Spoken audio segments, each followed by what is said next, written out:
Hello friends, मैं अनुज गहलोत आपका अपने चैनल मिशन सरकारी मोर में आपका हार्दिक स्वागत करता हूं। तो आज हम पढ़ेंगे ज्योग्राफी। तो ज्योग्राफी में जो हमारा टॉपिक है आज का टॉपिक है हमारा इंट्रोडक्शन ऑफ इंडिया, अर्थात भारत का परिचय। ठीक है जी। तो आज हम भारत के बारे में जानेंगे कि भारत का उद्गम भारत का नाम कैसे पड़ा, कहाँ से क्या हुआ, मतलब भारत किस स्थिति में है, भारत का उत्तरी बिंदु कौन सा है, दक्षिणी बिंदु कौन सा है। तो आज सब हम इस वीडियो में जानेंगे। ठीक है जी।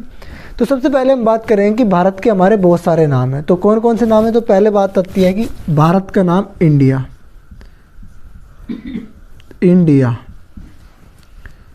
ठीक है जी। तो भारत का नाम इंडिया कैसे पड़ा। इंडिया के बाद आता है हमारा भारत, कि भारत का नाम भारत ही कैसे पड़ा।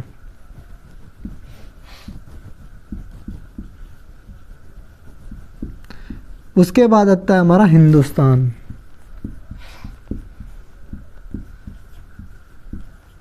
कि जो हमारा भारत का नाम हिंदुस्तान कैसे पड़ा।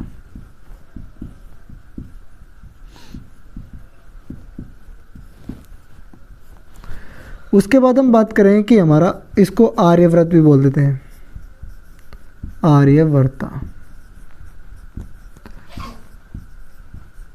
आर्यव्रत।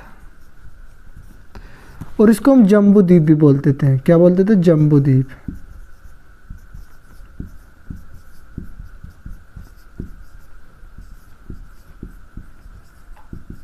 जम्बू द्वीप।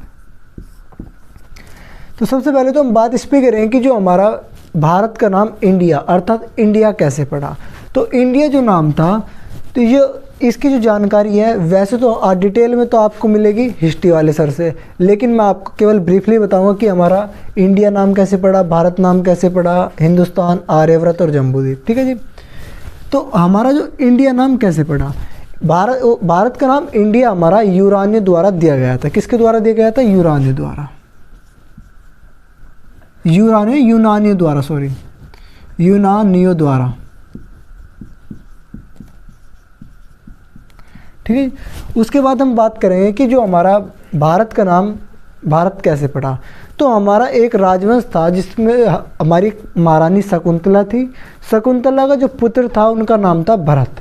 तो भरत जो हमारे एक योद्धा थे, मतलब एक महान वीर शासक थे, जो हमारे एक शेर के बच्चे के, मतलब कि जो उसकी माँ वहीं पे रहती थी, उसके दांत गिन लेते थे। तो उसके उन्हीं के नाम पे हमारा ये भरत पड़ा। तो यहाँ पे लिख देंगे हम राजवंश के आधार पर। राजवंश के आधार पर। ठीक है जी।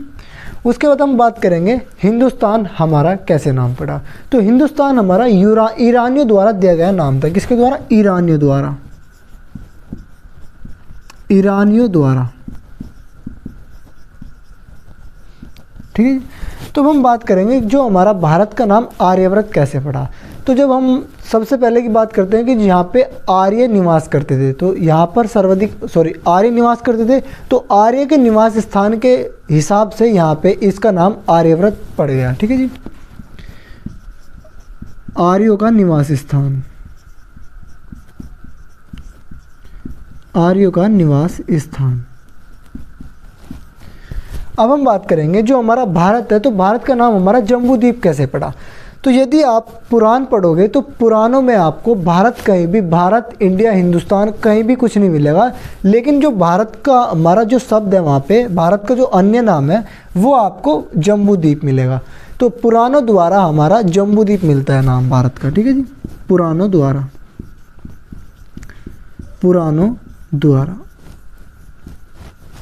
ठीक है जी। तो ये तो हो गया हमारा कि इंडिया, भारत, हिंदुस्तान, आर्यव्रत और जम्बूद्वीप। तो भारत के जो अन्य नाम थे हमारे किन के द्वारा दिए गए थे, तो ये आपको बता दिया गया है। तो अब हम बात करेंगे इंडिया की लोकेशन की। जो हमारा टॉपिक है ना इंट्रोडक्शन ऑफ इंडिया, तो अब हम बात करेंगे लोकेशन की, कि हमारा यो कहाँ पे स्थित है। तो जब आप देखते होगे कि किसी चीज़ की आपको लोकेशन देखनी है, तो आप कहाँ पे जाते हो? तो आप सीधा कहाँ जाते हो? गूगल मैप पे। तो उस टाइम पे हमारे मैप नहीं होते थे, उस टाइम हमारा क्या आता, आइए जानते हैं उसके बारे में। तो लोकेशन के बारे में बात करेंगे। लोकेशन। तो जो हमारी लोकेशन थी, तो लोकेशन उस टाइम पे हम ग्लोब के हिसाब से देखते थे। किसके हिसाब से? ग्लोब के हिसाब से। ग्लोब, तो इसको हिंदी में भी लिख देते हैं ग्लोब। तो अब हम बात आती है कि जो हमारा ग्लोब है ये सर्वप्रथम बनाया किसने था, यानी कि जो हमारा ये ग्लोब दिया किसने था। तो हमारा एक बेहिम नामक वैज्ञानिक वे, जिन्होंने बेहिम ने हमारा ग्लोब दिया था। इसको हिंदी में लिखते हैं बेहम, ठीक है जी। तो बेहिम नामक व्यक्ति ने आपको ग्लोब दिया था।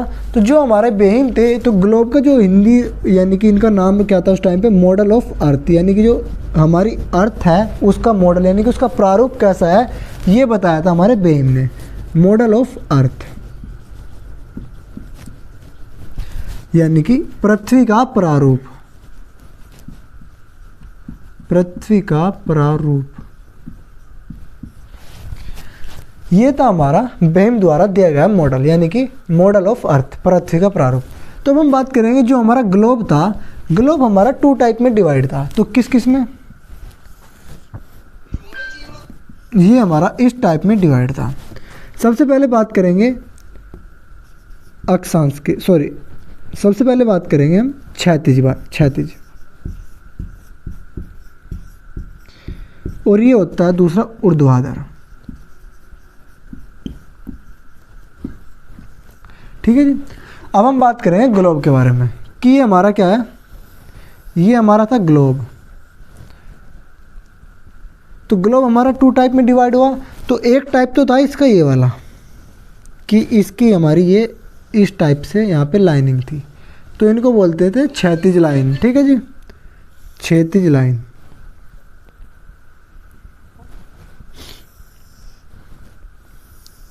इनको बोलते थे अक्षांश रेखाएं। ये होगी हमारी क्षैतिज लाइन। अब हम बात करेंगे ऊर्ध्वाधर के बारे में। ये हमारी क्या है, ये हमारी पृथ्वी है। तो यहाँ पे इस टाइप से जो हमारी लाइनिंग होती है उनको बोलते हैं ऊर्ध्वाधर या वर्टिकल, उनको बोलते हैं ऊर्ध्वाधर या वर्टिकल, ठीक है जी। तो जो हमारी ये क्षैतिज रेखाएं कैसी होती है, इस प्रकार की होती है। तो इन क्षैतिज रेखाओं को ही हम क्या बोलते हैं, अक्षांश रेखाएं। क्या बोल देते हैं?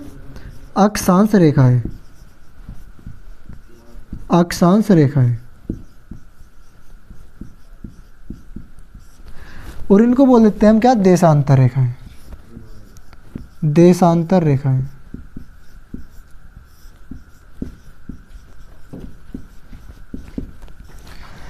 तो अक्षांश रेखाएं और देशांतर रेखाएं। तो सबसे पहले हम बात करेंगे जो हमारी अक्षांश रेखाएं है, वे हमारे जो भारत है, तो भारत को किस पार्ट में डिवाइड करती है। देखो इस टाइप से डिवाइड करती है। तो ये वाला यहाँ से इसको बोल देते हैं भूमध्य रेखा। क्या बोलते हैं? 0 डिग्री लाइन, इसको बोलते हैं भूमध्य रेखा। तो इससे ऊपर जाओगे आपको उत्तरी गोलार्ध मिलेगा, और इस साइड में जाओगे तो दक्षिणी गोलार्ध मिलेगा। उत्तरी गोलार्ध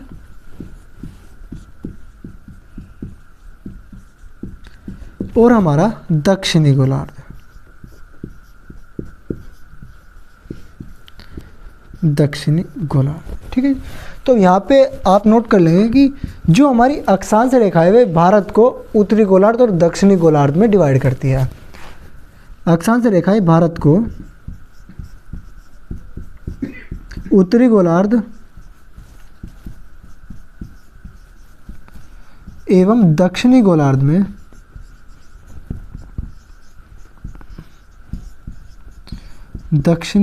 में विभाजित करती हैं, विभाजित करती हैं, ठीक है। तो ये आपका सीधा क्वेश्चन आ जाएगा कि हमारी जो अक्षांश रेखा है भारत को कहाँ यानी कि डिवाइड कैसे करती है, उत्तरी गोलार्ध, दक्षिणी गोलार्ध, पूर्वी गोलार्ध, पश्चिमी गोलार्ध, इस टाइप से ऑप्शन मिल जाएंगे। तो वहाँ पे पूछ लिया जाएगा कि अक्षांश रेखाएं भारत को किस प्रकार से डिवाइड करती है, ठीक है। अब हम बात करते हैं नंबर ऑफ हॉरिजेंटल लाइन, यानी कि नंबर ऑफ अक्षांश रेखाएं, कि अक्षांश रेखा को क्या बोलते हैं, लैटिट्यूड लाइन भी बोलते हैं। क्या बोलते हैं इनको? Latitude lines. जो हमारी लैटिट्यूड लाइन्स होती है वे टोटल लाइन्स कितनी होती है, तो यहाँ पे हमारी कितनी होती है, ये 179 लाइन्स होती है। यदि यहाँ पे हम 0 डिग्री और ऐड कर देंगे तो यहाँ पे कितनी हो जाएगी, 180 लाइन्स, 180 लाइन्स हो जाएगी। ठीक है जी। तो ये किसी बुक में आपको 181 मिलती है, किसी बुक में 179 मिलती है, किसी बुक में 180 मिलती है। ठीक है जी। तो यदि हम 0 को यानी कि भूमध्य रेखा को यानी कि इक्वेटर लाइन को यदि हम ऐड कर लेंगे लैटिट्यूड लाइंस में, तब हमारी कितनी हो जाएगी, 180 लाइंस। ठीक है जी। तो अब हम बात करेंगे देशांतर लाइंस में। देशांतर बोलते हैं, इनको बोलते हैं ऊर्ध्वाधर लाइन। तो ऊर्ध्वाधर लाइन जो होती है ये हमारे भारत को किस प्रकार से डिवाइड करती है, तो ये भारत को हमारे 2 प्रकार से डिवाइड करती है। अक्षांश रेखा उत्तरी और दक्षिणी गोलार्ध में डिवाइड करती है, और जो हमारी ऊर्ध्वाधर लाइन होती है अर्थात देशांतर रेखाएं होती है, ये भारत को इधर देखो पश्चिमी गोलार्ध और इधर देखोगे पूर्वी गोलार्ध। तो यहाँ पे लिख देंगे भारत को पश्चिमी गोलार्ध एवं पूर्वी गोलार्ध में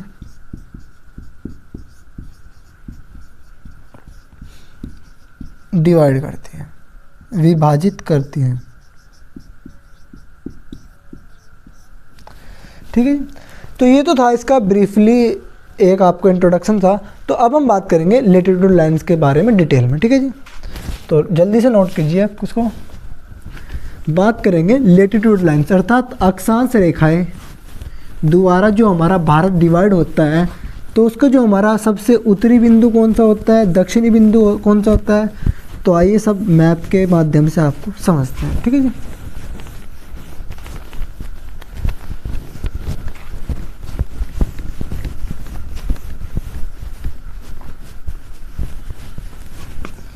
तो हेडिंग डाल दीजिएगा अक्षांश रेखाएं।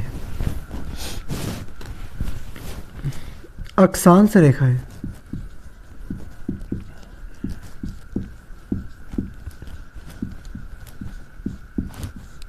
या इनको बोलते हैं लैटिट्यूड लाइंस। Latitude lines. ठीक है। तो सबसे पहले हम क्या बना लेते हैं, लैटिट्यूड लाइंस बनाते हैं।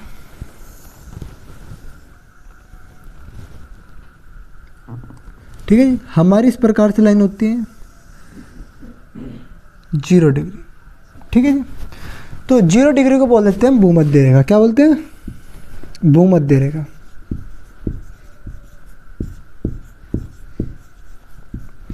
तो आपने सुना होगा 23.5 डिग्री नॉर्थ,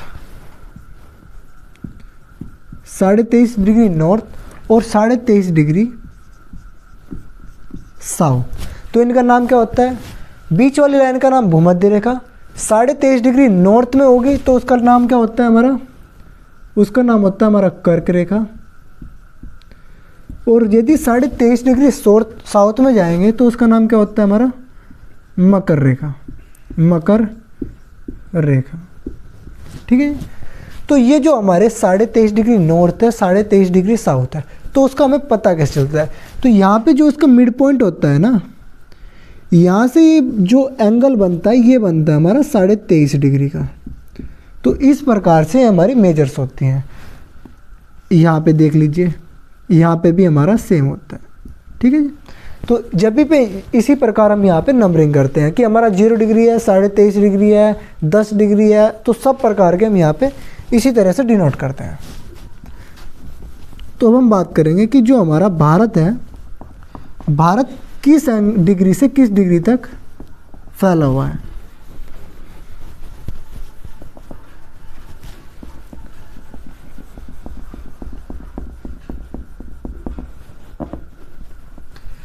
आइए हम जानते हैं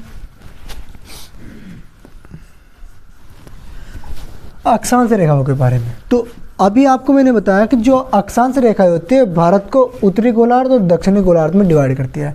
तो जब हमारा ये उत्तरी गोलार्ध और दक्षिणी गोलार्ध में डिवाइड करेगी तो यहाँ पे हमारा एक माइंड में आपके क्लिक करना चाहिए क्वेश्चन कि भारत का सबसे उत्तरी बिंदु और सबसे दक्षिणी बिंदु कौन सा है। तो उस पर बात करेंगे हम। भारत का सबसे उत्तरी बिंदु।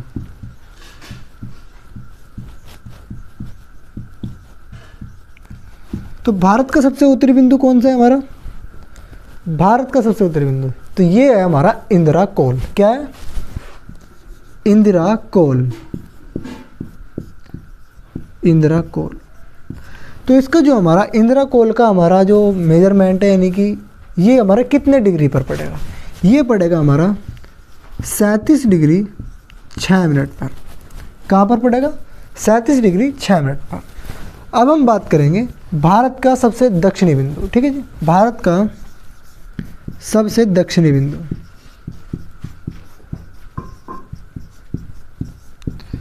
भारत का सबसे दक्षिणी बिंदु। तो इस वाले पॉइंट पर बच्चे बहुत ज़्यादा कंफ्यूज होते हैं। तो वे बच्चे कंफ्यूज क्यों होते हैं? क्योंकि जो हमारा दक्षिण बिंदु है, तो एक तो हमारी जो भारत की सीमा, एक तो हमारी स्थल सीमा होती है और एक होती है जल सहित। यदि आप स्थल का दक्षिण बिंदु लोगे तो वो होता है हमारा अलग, और यदि आप स्थल सहित यानी कि जल सहित लोगे वो होता है हमारा अलग। तो आइए हम बात करेंगे कि भारत का जो सबसे दक्षिण बिंदु होगा स्थल वाला, तो स्थल वाला होता है हमारा कैप कैमोरिन। क्या होता है? Cap Comorin. Cap Comorin. तो इसके जो हमारी कितने डिग्री पे होता है कैप कैमोरिन? ये होता है हमारा 8 डिग्री 6 मिनट पर। ठीक है जी, 8 डिग्री 6 मिनट पर होता है हमारा, सॉरी 8 डिग्री 4 मिनट पर। अब हम बात करेंगे जलीय वाला बिंदु। भारत का सबसे दक्षिणी बिंदु जल सहित वाला, तो ये होता है हमारा इंदिरा पॉइंट। कौन सा होता है? इंदिरा पॉइंट। इंदिरा पॉइंट। तो आपने अधिकतर जिन किताबों में देखा होगा कि यही देखा होगा कि जो हमारा भारत का दक्षिणतम बिंदु कौन सा है, सबसे दक्षिण बिंदु, वो हमारा इंदिरा पॉइंट है। तो आज तक आपने यही पढ़ा होगा, लेकिन अब आप ये भी पढ़िए कि जो हमारा इंदिरा पॉइंट होता है वो हमारा जल सहित होता है, और कैप कैमोरिन क्या है हमारा? केवल स्थल का है। तो इंदिरा पॉइंट हमारा 6 डिग्री 4 मिनट के पर पड़ेगा। ठीक है जी, तो यहाँ पे देख लीजिए थोड़ा सा प्रारूप सा।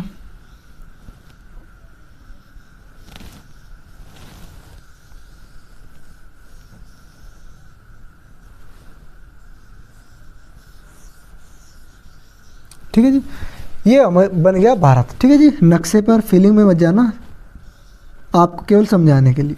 ठीक है जी, ये बन गया हमारा भारत। तो जो हमारा यहाँ पे क्या है हमारा,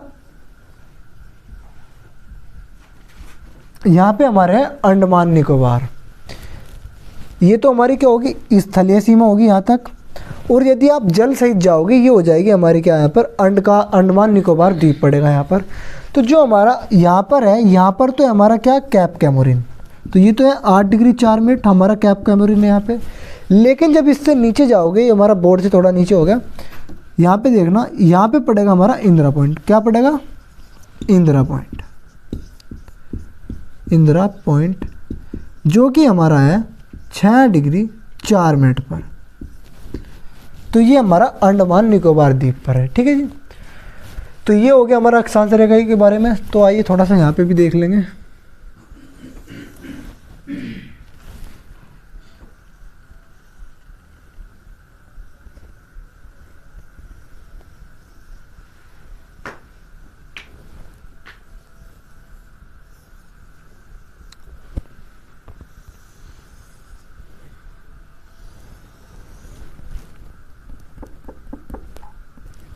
ठीक है जी, तो जो हमारा ये यहाँ पे एंगल बनेगा, ये बनेगा 37 डिग्री 6 मिनट का। ठीक है जी, कितने का? 37 डिग्री 6 मिनट का।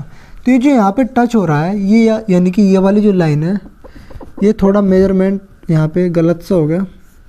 यहाँ पे मान लीजिए, तो यहाँ से जो लाइन जा रही है, तो ये हमारी कितने की बनेगी? ये बनेगी 37 डिग्री 6 मिनट की। तो जो हमारा सबसे उत्तरी बिंदु होगा यहाँ पे भारत का, वो हमारा इस लाइन पर ही स्थित होगा। ठीक है जी, तो ये हमारा क्या है, यहाँ पे हमारा कैप कैमोरिन पड़ेगा 8 डिग्री 4 मिनट पर। और यहाँ पे यदि आप अंडमान निकोबार द्वीप पर जाओगे, तो यहाँ पर हमारा पड़ेगा क्या, 6 डिग्री 4 मिनट, अर्थात इंदिरा पॉइंट। ठीक है जी। तो ये तो हमारा अक्षांश रेखाओं के बारे में। तो अब हम बात करेंगे देशांतर रेखा में। तो जल्दी से नोट कीजिए,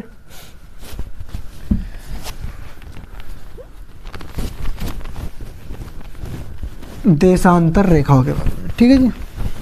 तो देशांतर रेखाएं हमारे भारत को किन गोलार्धों में विभाजित करती है? जल्दी जल्दी बताओ।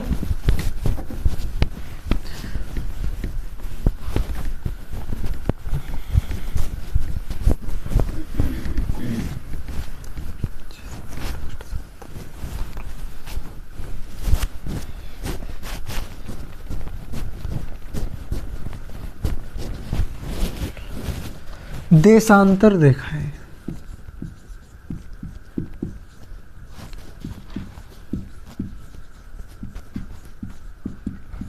इनको बोल देते हैं लॉन्गिट्यूड रेखाएं। ठीक है, लॉन्गिट्यूड लाइंस।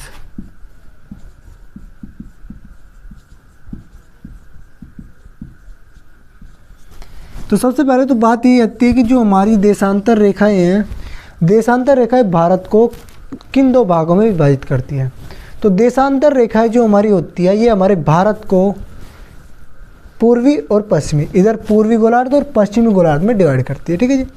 तो अब हम बात करेंगे नंबर ऑफ लाइंस ऑफ, कितनी देशांतर रेखाएं कितनी लाइन होती हैं, यानी कि कुल देशांतर रेखाओं की संख्या कितनी होती है। तो जो हमारी देशांतर रेखाएं होती है कुल उनकी संख्या होती है 360। ठीक है जी। 360 देशांतर रेखाओं की संख्या होगी। अब हम बात करेंगे देशांतर रेखाएं हमारी पूर्वी गोलार्ध और पश्चिमी गोलार्ध में डिवाइड कर दिया। तो अब हमारे मन में क्वेश्चन आना चाहिए कि जो हमारा भारत का सबसे पूर्वी बिंदु, अर्थात भारत का सबसे पूर्वी स्थान और भारत का सबसे पश्चिमी स्थान कौन कौन सा है? तो आइए उसके बारे में बात करते हैं। भारत का सबसे पूर्वी स्थान, ठीक है जी। तो भारत का सबसे पूर्वी स्थान कौन सा है? तो ये होता है हमारा किवीथू। किवीथू। तो किवीथू की जो हमारी डिग्री होती है कितनी होती है? ये होगा हमारा 97 डिग्री 25 मिनट। ठीक है जी। ये हमारा किवीथू कहाँ पड़ेगा? ये हमारा किवीथू पड़ेगा अरुणाचल प्रदेश में। कहाँ पड़ेगा? अरुणाचल प्रदेश। ठीक है जी। तो अब हम बात करेंगे भारत के सबसे पश्चिमी बिंदु की। ठीक है जी। भारत का सबसे पश्चिमी बिंदु,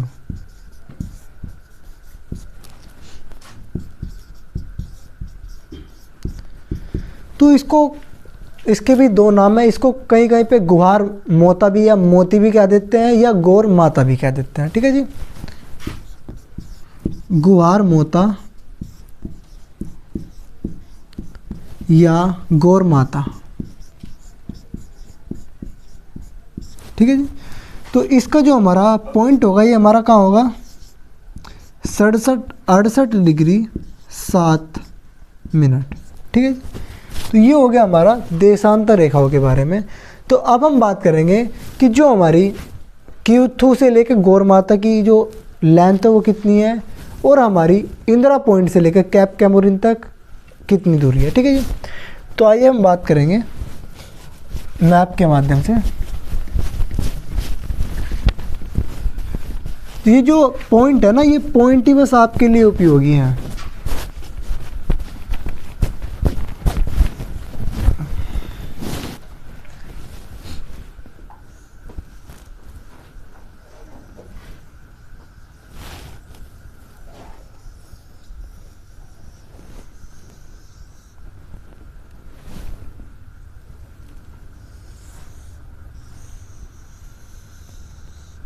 ठीक है जी। ये हो गया हमारा मैप। यहाँ से देखते हैं कि जो हमारा सबसे उत्तरी बिंदु है ये कौन सा है? सबसे उत्तरी बिंदु हमारा इंदिरा कोल। आपको भी बताया था कितनी डिग्री पर है ये हमारा? 37 डिग्री 6 मिनट पर। उसके बाद हम बात करेंगे कैप कैमोरिन की। ये हमारा क्या हो गया? Cap Comorin.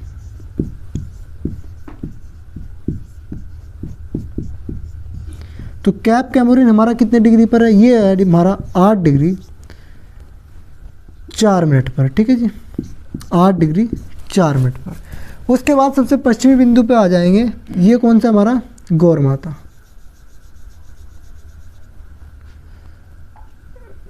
सबसे पश्चिम, चलो ये हमारा गुहार मोती या गौरमाता। तो ये हमारा कितने डिग्री पर है, ये हमारा 68 डिग्री 7 मिनट पर। अब हम बात करते हैं सबसे पूर्वी बिंदु के बारे में। तो यहाँ पे पड़ेगा सबसे पूर्वी बिंदु हमारा क्या, किविथू। किविथू तो कहाँ पर है, ये अरुणाचल प्रदेश में है, ठीक है जी। कितने डिग्री पर है, ये हमारा 97 डिग्री 25 मिनट पर है हमारा, ठीक है जी। तो अब हम बात करेंगे इनकी डिस्टेंस कितनी है, अर्थात उत्तरी बिंदु और दक्षिणी बिंदु के बीच की दूरी, पूर्वी बिंदु और पश्चिमी बिंदु के बीच की दूरी की, ठीक है जी।